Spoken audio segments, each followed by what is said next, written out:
Episode 3 की starting में हम देखते हैं कि हु यंग हॉन्जू का हाथ पकड़ लेता है और दोनों ही बैंग जुन के सामने से चले जाते हैं। बैंग जुन दोनों को जाते देखकर हंसने लग जाता है। होंगजू हु यंग के साथ छुप जाती है और बैंग जुन के कार को देखने लग जाती है। थोड़ी देर में बैंग जुन भी बोर होकर वहां से चला जाता है। होंगजू बैंग जुन के कार को जाता देखकर चैन की सांस लेती है, लेकिन तब उसे नोटिस होता है कि अभी तक उसने हु यंग का हाथ पकड़ रखा है। होंगजू तुरंत ही उसे थैंक्स बोलती है और अपने हाथ को छोड़ने को बोलती है, लेकिन हु यंग भी लाइक मैं तो ये हाथ अब नहीं छोड़ूंगा यार। लेकिन होंगजू अपना हाथ छुड़ाकर वहाँ से भाग जाती है। इधर ऑफिस में भी बॉस उसी का वेट कर रही थी। होंगजू जैसे ही अपनी डेस्क पर आती है, बॉस उसे बैंग जुन की नोवेल दे देती है। इस नोवेल का नाम माय एवांट गार्डे लवर था। बॉस होंगजू को ज़बरदस्ती इस नोवेल का प्रोडक्शन करने को बोलती है, लेकिन होंगजू का डिसीजन एकदम क्लियर था। उसे तो ये नोवेल एनिमेट ही नहीं करनी थी। तब बॉस होंगजू को बोलती है कि ये प्रोजेक्ट कंपनी की सबसे बड़ी प्रोजेक्ट होने वाली है और इसे एनिमेट करने की अपॉर्चुनिटी तुम्हें दी गई है, तो इसकी कद्र करो और अपने एक्स से बदला लेने के चलते इतना बड़ा प्रोजेक्ट मत छोड़ो। होंगजू बोलती है कि मैं इस बारे में आपको सोचकर बता दूंगी। बॉस गुस्से में वहाँ से चली जाती है। थोड़ा सोचने के बाद होंगजू नोवेल को उठाकर पढ़ने लग जाती है, जिसके बाद सीन बैंग जुन पर आता है, जो अपने दोस्त से बातें कर रहा था। बैंग जुन बोलता है कि मैंने होंगजू को अपनी नोवेल को एनिमेट करने को दे दिया है। उसका फ्रेंड भी ये सुनकर गुस्सा हो जाता है और बोलता है कि तुम कितने हार्टलेस हो। पहले तो तुमने होंगजू का दिल तोड़ा और फिर भी तुम उसी के पास इस नोवेल को एनिमेट कराने पहुंच गए। बैंग जुन अपनी प्यारी से स्माइल के साथ बोलता है कि क्या मैंने कुछ गलत किया। उसका फ्रेंड बोलता है गलत? तुम्हें सच में ऐसा लगता है कि होंगजू अब भी तुम्हारा प्रोजेक्ट करेगी? बैंग जुन बोलता है कि मुझे पूरा भरोसा है, होंगजू मेरा ये प्रोजेक्ट ज़रूर से ज़रूर करेगी। और सीन यहीं पर कट हो जाता है। इसके बाद हम हु यंग को देखते हैं, जो अपने अंकल मिस्टर बेक से बैंग जुन के बारे में पूछता है। मिस्टर बेक बताते हैं कि बैंग जुन होंगजू का फर्स्ट लव है और वो एक बड़ा ही फेमस नोवेलिस्ट है। हु यंग ये सुनकर शॉक्ड हो जाता है और मिस्टर बेक से बोलता है कि उसकी नोवेल माय एवांट गार्डे लवर जो बुक है, उसकी रिकमेंडेशन मैंने तब दी थी जब मैं एक हाई स्कूल किड था। दरअसल हु यंग ने ये रिकमेंडेशन होंगजू के नाम से डाली थी ताकि वो होंगजू की मदद कर सके। उसके बाद हु यंग मिस्टर बेक से ये भी बोलता है कि इतना ही नहीं, मैं तो एक बार बैंग जुन से मिलने भी जा चुका हूँ।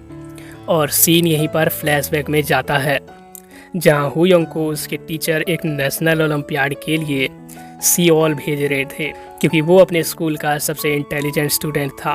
अब हु यंग जब बस स्टॉप तक जा रहा था, तभी रास्ते में उसे होंगजू भी दिखती है, जो स्कूल बंक करके भाग रही थी। हु यंग पूछता है कि तुम यहाँ क्या कर रही हो, तो होंगजून बीमार होने का बहाना बनाती है और वहाँ से निकल लेती है। हु यंग बस पर बैठ जाता है, लेकिन होंगजू भी बस में ही थी। तभी हु यंग को उसकी मॉम का मैसेज आता है, सब ठीक तो है, लेकिन हु यंग मैसेज को इग्नोर कर देता है। आगे जाकर हु यंग को पता चलता है कि वो गलत बस में बैठ गया है और इसीलिए वो आगे स्टैंड पर उतरकर सियोल के लिए टिकट ले लेता है।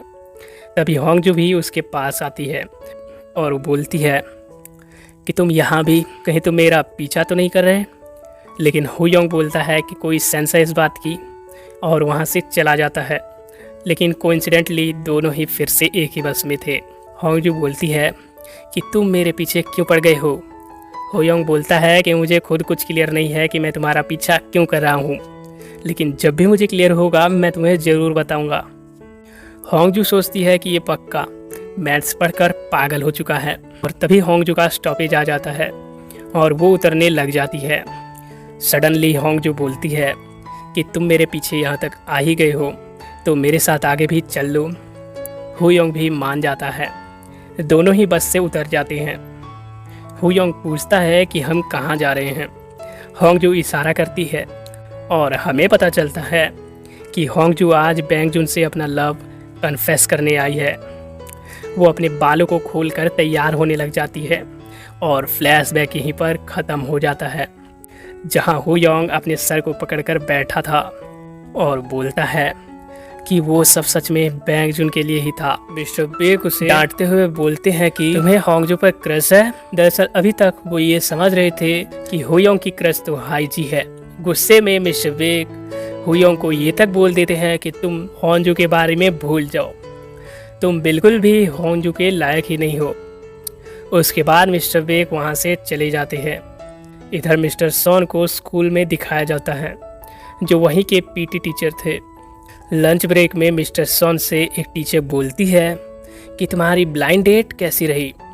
मिस्टर सॉन जब तक उसे जवाब दे पाते तब तक हाईजी बोलती है कि ये तो मुझसे ही बातें नहीं कर पाता, तो ये ब्लाइंड डेट पर किसी अननोन लड़की से क्या ही बातें करेगा। दरअसल हाईजी भी वही की इंग्लिश टीचर थी। मिस्टर सॉन शर्माकर बाहर चले जाते हैं। हाईजी उसे कुछ बात करने के लिए आती है। वो मिस्टर सॉन को होंगजू के बारे में पूछती है, तुमने उसे दूसरी डेट के लिए नहीं पूछा? मिस्टर सॉन बोलते हैं कि होंगजू ने मुझे मना कर दिया है। आगे वो और कुछ बोलने ही वाले थे कि तब तक स्कूल की बेल बज जाती है और हाईजी अपने क्लास के लिए भागने लग जाती है। और यहीं पर हमें ये भी क्लियर हो जाता है कि मिस्टर सॉन हाईजी को लाइक करने लगे हैं। इधर हम होंगजू को देखते हैं, जिसके दिमाग में अब नंबर्स की जगह सिर्फ बैंग जून और होंगजू चल रहे थे। तभी मिस्टर बेक उसे बोलते हैं कि तुम्हें प्रमोट कर दिया गया है और तुम्हारी मॉम तुम्हें जल्द ही यूएस बुला रही है। होंगजू को इसके बारे में कुछ भी खबर नहीं थी। मिस्टर बेक उसे बोलते हैं कि तुम्हें सच में कुछ नहीं पता। हुयोंग बी लाइक, अब वो सब जो भी हो, मैं अभी यहाँ से कहीं नहीं जाने वाला। जिसके बाद वो वहाँ से उठ के चला जाता है। मिस्टर बेक उसे पीछे से फनी वे में देखते हैं और बोलते हैं या तो सक्सेस हो जाओ या फिर प्यार को पालो। और सीन यहीं पर कट होता है। जिसके बाद हम हुयोंग को एक रेस्टोरेंट में देखते हैं। उसके साथ हाईजी और होंजू भी थी। दरअसल होंजू ने ही हाईजी और हुयोंग को यहाँ लेकर आई थी ताकि हाईजी और हुयोंग साथ में कुछ टाइम स्पेंड कर सके। लेकिन हुयोंग तो बस होंगजू को ही देखे जा रहा था। हाईजी को ये देखकर थोड़ा थोड़ा शक होने लगा था। तभी हुयोंग बोलता है, मैंने तुम्हारे एक्स के सामने तुम्हें डिफेंड किया, फिर भी तुमने मुझे अभी तक एक बार भी थैंक्स नहीं बोला है। क्योंकि हुयोंग आज पूरे दिन फ्रस्ट्रेटेड था और गुस्से में भी था, इसीलिए वो थोड़ा सा एक्स्ट्रा बोल जाता है। वो बोलता है कि तुम आज तक नहीं बदली, जैसे 10 साल पहले डम्ब थी, आज भी एकदम वैसी की वैसी ही डम्ब हो। अब ये सुनकर होंगजू भी थोड़ा सा अग्रेसिव हो जाती है और बोलती है कि मैं तो तुम्हें स्कूल टाइम से ही नहीं देखना चाहती थी, पता नहीं तुम्हारी पार्टनर तुम्हें कैसे ही कोऑपरेट करेगी। ये बोलकर होंगजू वहाँ से चली जाती है। अब हाईजी और हुयोंग साथ बैठे थे। तभी हाईजी सोचते सोचते डायरेक्टली ही पूछ लेती है, क्या तुम होंगजू को पसंद करते हो? होंगजू एकदम चुप। हाईजी समझ जाती है कि इसका जवाब हाँ है। फिर हाईजी पूछती है कि क्या होंगजू को इसके बारे में कुछ पता भी है? हुयोंग थोड़ा सा हिचकिचाता है। हाईजी को यहाँ पर पता चलता है कि हुयोंग होंगजू से लव तो करता है, लेकिन अभी तक उसने होंगजू को कुछ भी नहीं बताया है। जिसके बाद हुयोंग घर आ जाता है। तभी उसकी मदर का उसे कॉल आता है, लेकिन हुयोंग उसे इग्नोर करता है और सोफे पर ही सोने लग जाता है। हुयोंग को वही रेस्टोरेंट वाली बात याद आती है कि होंगजू ने कहा था, मैं तो तुम्हें स्कूल टाइम से ही पसंद नहीं करती थी। ये सोचकर हुयोंग को थोड़ा सा रिग्रेट फील होने लग जाता है। तभी उसकी मदर का उसे मैसेज आता है, जो उसे जल्द से जल्द यूएस बुला रही थी। इधर हम होंगजू को देखते हैं, जो अपने रूम में ही थी और याद कर रही थी कि कैसे उसे अपना पहला job as a junior anime artist मिला था।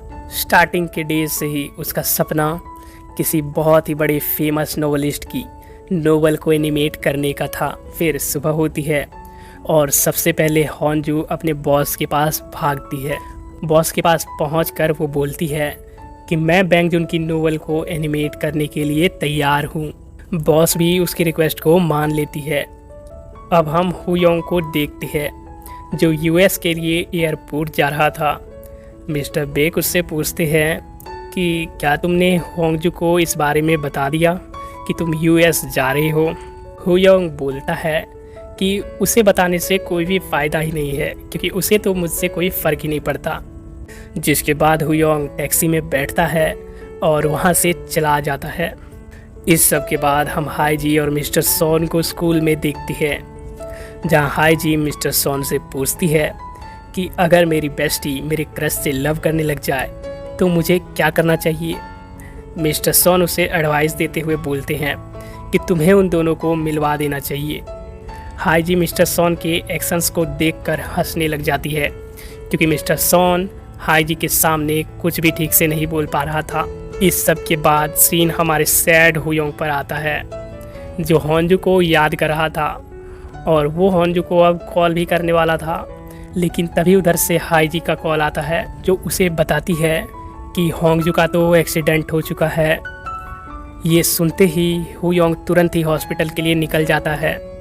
हॉस्पिटल पहुंचते ही वो सीधे होंजू के पास भागता है, जहां वो देखता है कि होंजू को तो थोड़ी बहुत ही चोट आई है, लेकिन वो अब भी बेहोश पड़ी हुई थी।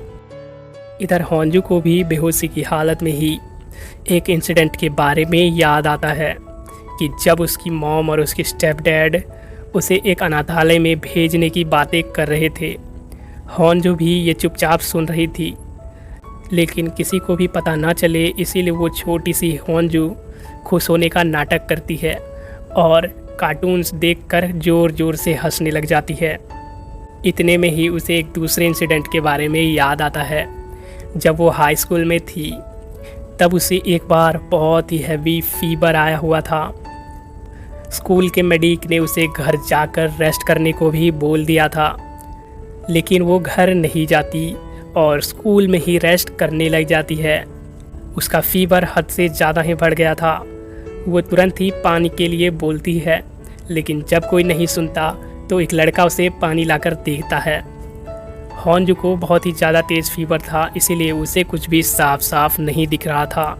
वो तुरंत ही उसका ग्लास हाथ में पकड़ती है और सीन प्रेजेंट में आ जाता है, जहां होंजू ने सच में हुयोंग का हाथ पकड़ रखा था।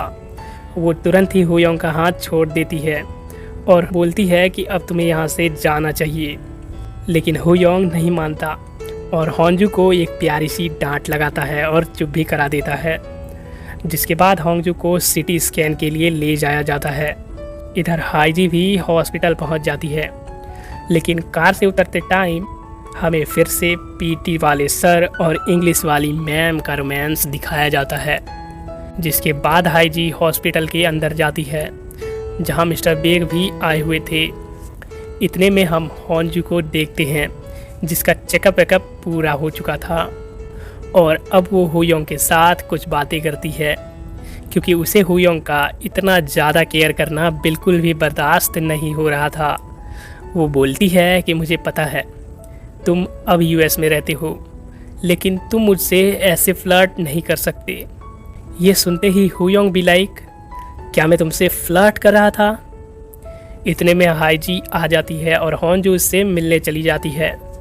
पीछे से मिस्टर बेक भी होंजू का लगेज लेके आते हैं और बोलते हैं कि तुम यहाँ क्या कर रहे हो, तुम्हें तो मैंने एयरपोर्ट के लिए भेजा था। हुयोंग बोलता है कि हाँ, मैं बस यहाँ फ्लर्ट करने आ गया था। अब घर जाते समय हाईजी हुयोंग और होंजू को मिलाने के लिए मिस्टर सॉन को अपना बॉयफ्रेंड बताती है। होंजू कंफ्यूज थी, लेकिन वो भी मान जाती है। उसके पास भी कोई ऑप्शन नहीं था, क्योंकि हाईजी और मिस्टर सॉन बिल्कुल चिपक कर बातें कर रहे थे। अब घर जाने के लिए हाईजी होंजू को हुयोंग के साथ जाने को बोलती है। मिस्टर बेक बोलते हैं कि अच्छा है, चलो मैं भी तुम्हारे साथ ही चलता हूँ, लेकिन हाईजी उन्हें अपनी निगाहों से ही डरा देती है। फिर मिस्टर बेक और हाईजी मिस्टर सॉन के साथ कार से निकल लेते हैं। होंजू के पास भी अब कोई ऑप्शन नहीं था, इसीलिए वो हुयोंग के साथ ही चली जाती है। रास्ते में हुयोंग दोनों की कुछ अच्छी मेमोरीज के बारे में याद दिलाता है और सीन पास्ट में चला जाता है, जहां होंजू बैंग जुन से मिलने आई हुई थी, लेकिन बैंग जुन उन्हें नहीं मिलता। दोनों सोचते हैं कि अब हमें घर चले जाना चाहिए, लेकिन बहुत ज़्यादा लेट होने के कारण कोई भी बसेस अभी के लिए अवेलेबल नहीं होती। अब दोनों में डिसाइड ये होता है कि वो कल सुबह घर चले जाएंगे और आज के लिए वो कहीं पर स्टे करेंगे। होंजू जगह खोजने के लिए आगे जाती है, लेकिन इतने में ही हमारा हुयोंग गलती से एक गड्ढे में गिर जाता है। हॉन्जू हुयोंग को देखकर पहले तो खूब हंसने लग जाती है और फिर उसे बाहर निकालने के लिए रस्सी खोजती है। जब उसे कोई भी रस्सी नहीं मिलती तो वो सूखे घासों की ही मदद से उसे ऊपर खींचने लग जाती है, लेकिन हमारा लंबा चौड़ा हुयोंग इतने पतले घासों से ऊपर नहीं आ सकता, इसीलिए वो आधे से ही नीचे गिर जाता है और बेहोश भी हो जाता है। हुयोंग को ऐसी हालत में देखकर हॉन्जू भी नीचे कूद जाती है। अब जैसे ही हुयोंग को होश आता है, वो सबसे पहले हॉन्जू को डम बोलता है और डांटने लग जाता है, जिससे दोनों में एक छोटी मोटी नोक-झोंक स्टार्ट हो जाती है। तभी एक फ्रॉग पानी से बाहर आता है। उसकी आवाज़ सुनकर हुयोंग डर जाता है और हॉन्जू से चिपक जाता है। हॉन्जू ये देखकर जोर जोर से हंसने लग जाती है और सीन प्रेजेंट में आता है। यहाँ पर भी हॉन्जू हंस रही थी। वो बोलती है कि हाँ, अब मुझे सब याद आ रहा है। हुयोंग बोलता है, तो क्या तुम्हें पहले ये मेमोरीज याद नहीं थी? हॉन्जू बोलती है कि नहीं, क्योंकि मुझे बुरी मेमोरीज को भूलना अच्छा लगता है।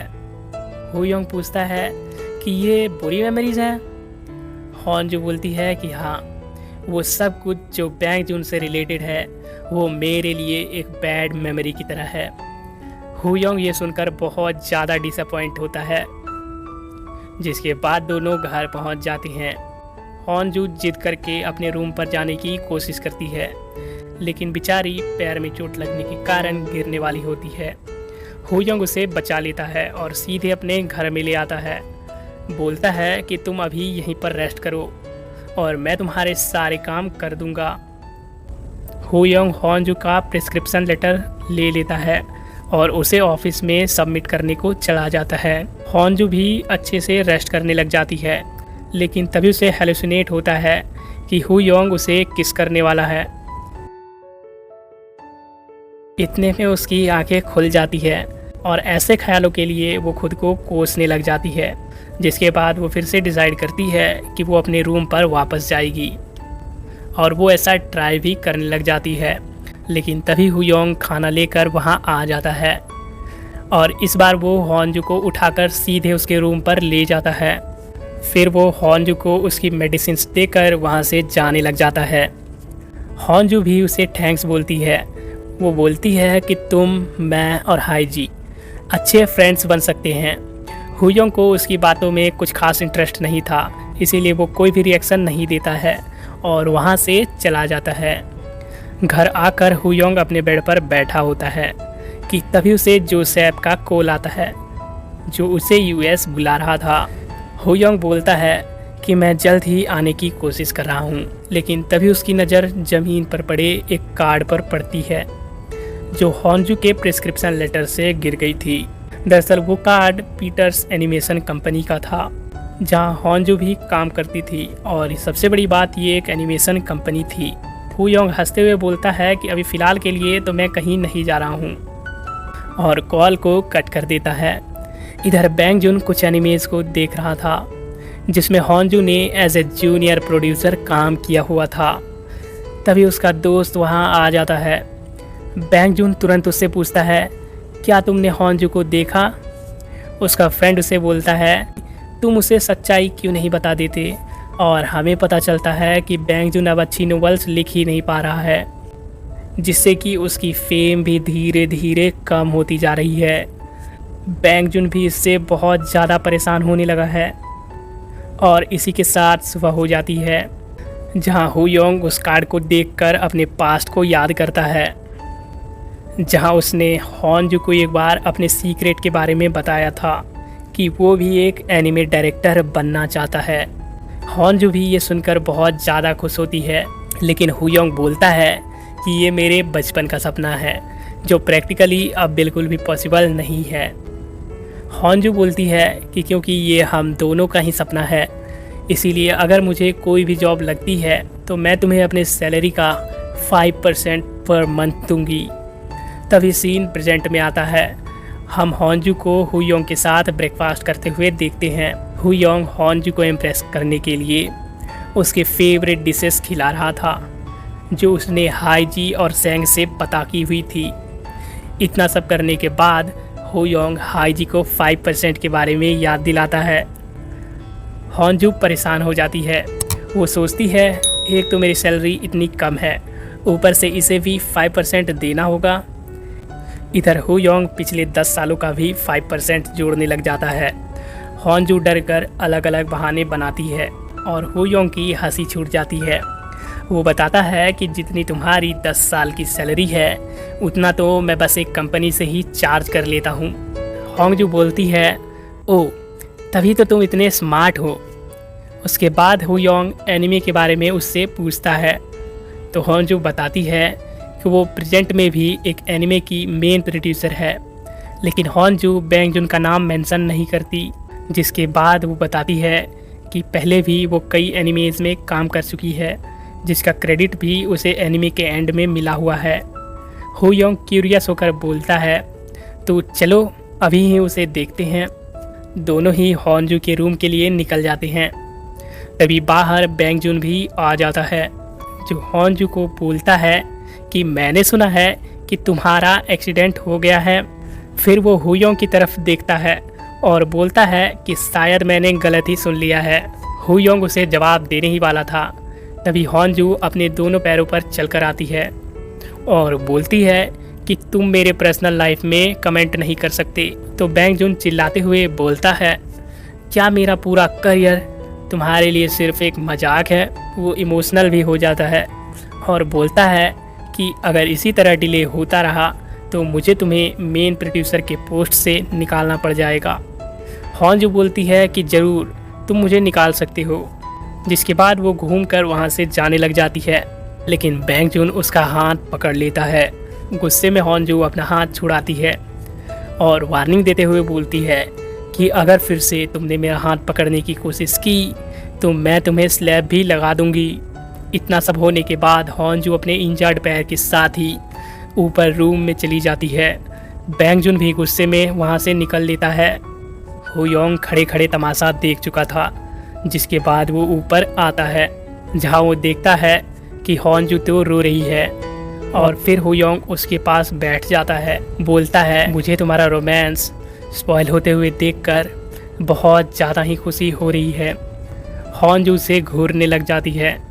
तभी हो योंग उसके सामने आके बोलता है हॉन्जू जल्दी से अपने मेंटल और फिजिकल पेन से रिकवर हो जाओ। इतना बोलने के बाद ही हो योंग उसे किस कर लेता है और यहीं पर हमारी एपिसोड 3 और 4 की एंडिंग हो जाती है। Thanks for watching.